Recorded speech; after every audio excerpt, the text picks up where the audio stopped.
निबंध है, हजारी प्रसाद द्विवेदी जी। हिंदी साहित्य की आपको पता है बहुत सारी विधाएं हैं, कविता है, उपन्यास है, कहानी है, निबंध है, नाटक है। तो ये निबंध क्या है? निबंध आप लोग लिखते हैं होली, दिवाली, ठीक है, 15 अगस्त, 26 जनवरी, बड़े बड़े त्योहारों के हम निबंध लिखते हैं। वैसा ही एक निबंध, ठीक है। क्या है ये पाठ हमने अच्छे से पढ़ा है, इसका भावार्थ भी हमने समझा है। आज हम कर रहे हैं भाषा की बात। भाषा की बात में देखिए, इसमें पहला है दो शब्दों के मिलने से समास बनता है। क्या पढ़ रहे हैं? समास। क्या पढ़ रहे हैं? समास क्या है? दो शब्दों के मिलने से समास बनता है। तो यहाँ पर हमने एक चीज समझी कि किसी भी समास के अंदर दो पद होते हैं। क्या होते हैं? दो पद। दो पदों के मिलने से बोला ना मैंने, दो शब्दों के। यहाँ शब्दों से कि छोटी क्लास है। वाक्य के अंदर जब आप एक वाक्य लिखते हैं, जैसे आपने एक वाक्य लिखा, माने लिखा आपने गाय दूध देती है, एक ही वाक्य है, लिखा ना आपने, गाय इसमें करता है ना, दूध देती है कर्म है, ये इसमें होगी क्रिया। तो आपने एक चीज देखी, आप यहाँ देखिए, एक चीज आपने देखी कि ये वाक्य में जो शब्द लिखे ना, यही पद हैं। क्या है ये? उनकी सबका विशिष्ट अर्थ है, सबका अपना अपना अलग अर्थ है, इसलिए वाक्य में लिखे हुए शब्द ही पद है। तो समास के अंदर, समास में दो पद होते हैं। क्या पद होते हैं? कितने पद होते हैं? दो पद। ये बात क्लियर होगी, समास में दो पद होते हैं। यहाँ तक बात समझ आ गई? Yes sir. अच्छा, अब यहाँ पर जो ये प्रश्न है कि दो शब्दों के मिलने से समास बनता है, समास का एक प्रकार है द्वंद्व। और यहाँ पे द्वंद्व समास की बात हुई है। किस समास की बात हुई है? द्वंद्व समास। हाँ, इसमें दोनों पद प्रधान होते हैं, ना कोई छोटा ना कोई बड़ा। अब इस द्वंद्व को आप ऐसे भी अगर लिखें, इसको हलन कर दें आप, दा को अंग्रेजी यहाँ लगा दें, फिर दा बनाते द्वंद्व, ठीक है। ऐसे दोनों के नीचे, ये दोनों में दा दा आ रहा है, ध्यान रखना, दोनों में दा आ रहा है, यहाँ भी दा हलन है, यहाँ भी दा हलन है, यानी आ निकल गया इसके अंदर। क्लियर होगी बात? जैसे आप देखिएगा, जैसे आपने लिखा दा को हटाकर हो, कुछ भी लिख लीजिए, जैसे माने आपने लिखा प, क्या लिखा? इसको आप हलन करते हैं, पा को जिसमें आ जोड़ते हैं, तभी तो ये पा हुआ, ठीक है। तो ये हलन है, इसको हमने हलन किया, इसमें आ जोड़ा। ले लोगे बात? है ना? किसी में भी आप इसको हलन कीजिए, आ जोड़िए, तभी तो ये हुआ। क्लियर हो गई? अगर जो मैं आपसे कहूँ कि केवल वह है, ये है, मैं केवल ये हटा दूं, तो इसमें आ की मात्रा है ना ऑलरेडी, गिनते हैं ना आप लोग। जैसे मात्राओं की गणना करते हैं, छोटी क्लास आपको वैसे आनी चाहिए। मैंने लिखा जैसे स, फ, ल, एक शब्द। अब इसमें मैंने कितनी मात्रा है? तो आप कहेंगे 3 मात्राएं हैं, है ना। स की एक मात्रा, फ की एक मात्रा, ठीक है, समझ आ रही है? अब मैंने कहा इसी का नाम है पूरण। क्या नाम है? पूरण। अब इसके अंदर कितनी मात्रा है? इसके अंदर 2 है। जो 2 मात्रा है उसे गुरु कहते हैं, ऐसे लिखते हैं, ये लघु। इसका मतलब नहीं है वैसे, लेकिन आप चाहें तो ये होता है, ठीक है। तो पा के अंदर ऊ भी जुड़ा हुआ है ना, ये तो हुआ, ये अलग है जमा ऊ, तभी तो ऊ हुआ। 2 मात्राएं आ गई ना, 2 मात्राएं काउंट करेंगे। ये मात्राओं की गणना आपको आनी चाहिए, मात्राओं की गणना सामान्य जो है, वैसे तो इसकी बहुत कठिन नियम है, लेकिन ऐसी आपको आनी चाहिए। क्लियर हो गया?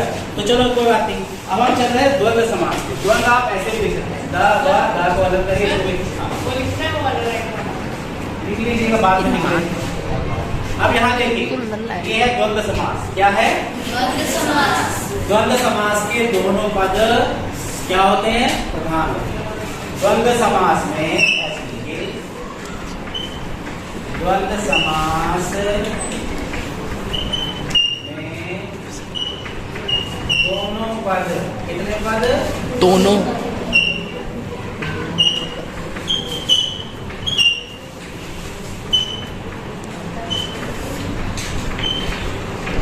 अब एक चीज देखिए, द्वंद्व समास में दोनों पद प्रधान होते हैं।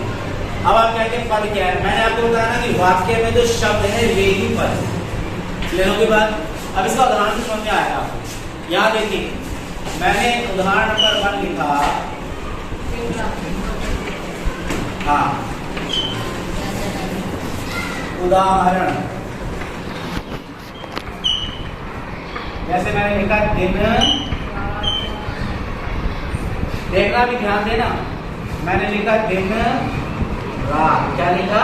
दिन रात। और मैंने यहाँ पे योजक लगा दिया। क्या लगा दिया? योजक। अब ये जो है ना द्वंद्व समास हो गया। क्या हो गया? द्वंद्व समास। ये द्वंद्व समास हो गया।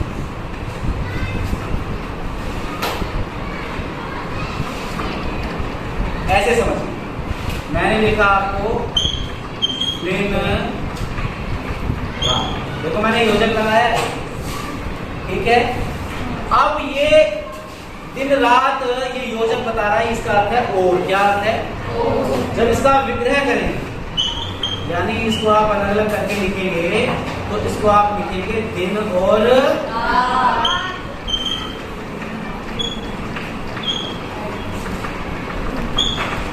अच्छा, ये हमने द्वंद्व समास है ना, ये द्वंद्व समास बना दिया हमने। इसे कहते हैं समस्त पद। क्या कहते हैं? समस्त पद। जो सामासिक क्रिया के बाद बनता है उसे कहते हैं समस्त पद। क्या कहते हैं? समस्त पद। दूसरा उदाहरण देखिए, मैंने लिखा, जैसे बच्चे ने बोला दाल रोटी, दाल योजक लगाया, रोटी, इसका विग्रह क्या होगा? दाल और रोटी। दाल चावल।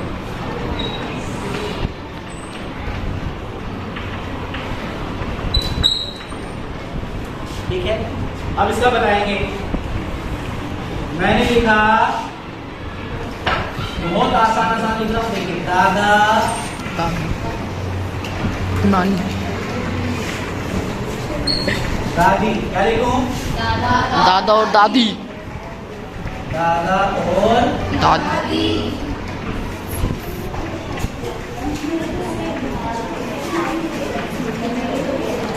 दादी। अब देखिए, पाप पुण्य, पाप और पुण्य, एक और लिखा,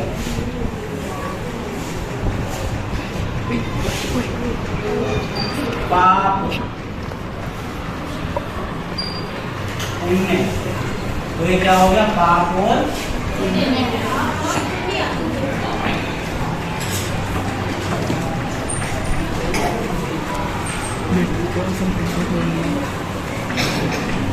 अब आप यहाँ देखिए, एक बात आप यहाँ समझिए, कलम रोकी हाथ में, कलम रोकी रहेगी, हाँ समझिए, कलम रोकी रहेगी हाथ में, सबका ध्यान इधर, बिल्कुल अटेंटिव मुद्रा में बैठेंगे सब।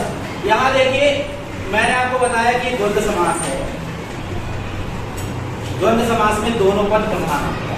इसमें दो पद है ना, दाल है, दिन रात में दो पद है ना, एक दिन है, एक रात है, दोनों समान प्रधान है, ना कोई छोटा ना कोई बड़ा, है ना। द्वंद्व समास की बात हो रही है इससे। अब तत्पुरुष समास, जैसे तत्पुरुष समास है ना, वैसे आप तत्पुरुष समास में प्रथम पद गौण और उत्तर पद प्रधान होता है, बाद वाला पद प्रधान होता है। तत्पुरुष समास है, अव्ययी भाव है, बहुव्रीहि है, द्वंद्व है। ये मुख्य रूप से चार समास है। कर्मधारय और द्विगु ये तत्पुरुष समास के ही अंग हैं, लेकिन आप सीधी गिनती में भी कर सकते हैं कि 6 समास है। बोलेंगे तत्पुरुष, अव्ययी भाव, द्वंद्व, बहुव्रीहि, कर्मधारय, द्विगु, ये 6 हो गए। कर्मधारय और द्विगु जो है तत्पुरुष समास के अंग है, ऐसा कहा जाता है भी कहा जाता है। लेकिन बहुत बार सामान्य रूप से बताने के लिए 6 के 6 समास भी ऐसे लिखे। तो इन 4 में जो मैंने बताया, 6 जो मैंने बताया, मान लीजिए इन 6 में से अभी हम पढ़ रहे हैं द्वंद्व। कौन सा समास पढ़ रहे हैं? क्योंकि भाषा की बात में आता ही आ रहा है, ठीक है। अब द्वंद्व समास में हमने यह सीखा कि पहले तो हमने सीखा किसी भी समास में जो है 2 पद होते हैं। कितने पद होते हैं? 2 शब्दों के मिलने से समास बनता है। अब देखो ये शब्द परेशान कर रहा होगा आपको, तो मैंने यहाँ पे पद भी लिख दिया। क्या लिख दिया? क्लियर हो गया बात? 2 शब्दों ओब्लिक पदों के मिलने से समास बनता है। क्या बनता है? समास। ठीक है। समास क्या है कि समास जब हम बनाते हैं तो वाक्य छोटा हो जाता है, सुंदर हो जाता है। अब यहाँ पे दिन और रात जो शब्द है, इसको हमने समास बनाया सामासिक क्रिया के द्वारा, तो हमने बना दिया दिन रात और हटा दिया योजक लगा। ये क्या है? योजक। बोलो योजक। इसका जब विग्रह करने को आता है, इसको अलग अलग करके लिखे तो आप लिखते हैं दिन और रात। क्या लिखते हैं? दिन और रात। तो इस द्वंद्व समास में दोनों पद प्रधान होते हैं, ना कोई छोटा ना कोई बड़ा। ये बात समझ आ गया? आई करिए। हाँ भाई सर। एग्जाम्पल देखिए, दाल रोटी, तो इसका है विग्रह दादा दादी, बाप पुण्य। अब ये जो हमने योजक लगा के बनाया, योजक लगा के जो हमने सामासिक क्रिया के द्वारा बनाया, ये बड़े बड़े शब्द हैं, हमने सामासिक क्रिया, सामासिक पद, कोई बात नहीं। अगर जो ये हमने बनाया 8वीं क्लास में आगे हमको जानकारी होनी चाहिए, तो ये जो है इसको कहते हैं समस्त पद। क्या कहते हैं? क्योंकि हमने इसमें सामासिक क्रिया का प्रयोग कर लिया और हटा के हमने योजक लगाया। समझ आ गई? ये योजक जो है इसमें दोनों पद प्रधान होते हैं, दाल रोटी, पाप पुण्य, छोटा बड़ा, है ना, लाभ हानि, ऐसे जो शब्द आप लिखते हैं और बीच में योजक आता है, तो समझ लीजिएगा ये द्वंद्व समास है, इसमें दोनों पद प्रधान है। ये होगी बात? कोई छोटा बड़ा नहीं है। मैंने ऐसे वाक्य लिखा तो उसमें जो है जो छोटा बड़ा के बीच में योजक डाला चिन्ह है, ये योजक जो डाला मैंने, इसका मतलब होता है और कोई छोटा और बड़ा। यहाँ तक की बात समझ आई कि नहीं? Yes sir.